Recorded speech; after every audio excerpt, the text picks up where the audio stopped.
munaasabadan oo ay ku qalin jabinayeen in ka badan 500 oo arday oo dhameystay qaar kamid ah kulliyadaha jaamacadda SIU ayaa waxa ka soo qayb galay gudoomiyaha aqalka sare wasiiru dowlaha wasaaradda waxbarashada maamulka jaamacadda waalidiin arday aqoon-yahano iyo marti sharaf kale gudoomiyaha jaamacadda SIU Ismaan Macalin Xasan oo ugu horeen xafladda ka hadlay ayaa sharaxay marxaladii kala duwan oo ay soo mareen jaamacaddu waxay jirtaa waqti kooban oo 8 sano la mid ah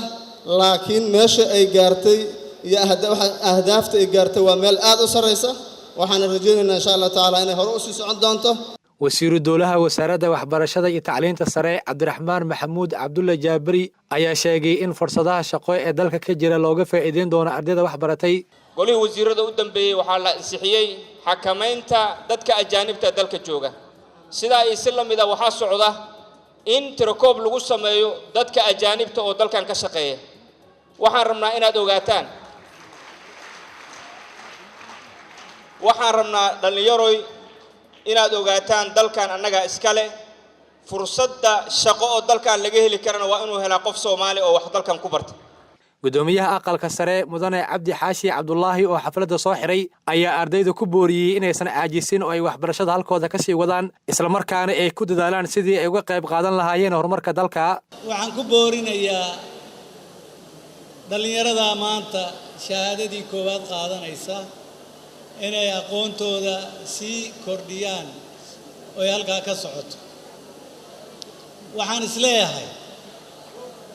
dalkeenu waa 85 riwaayad kooxdii qaranku ay dhigtay magacay wadatay waxay ahayd dal barwaaqo ah iyo dad ka baahan jaamacadaha anigoo aad iyo aad u bogaadinayo oo ku hambalyeynaya haddana waxaynu u baahannahay iskuulo farsamo oo soo saara dhalinyaro shaqada kolkay arrinta waxbarashada sameeyaan markaaba shaqaysanaya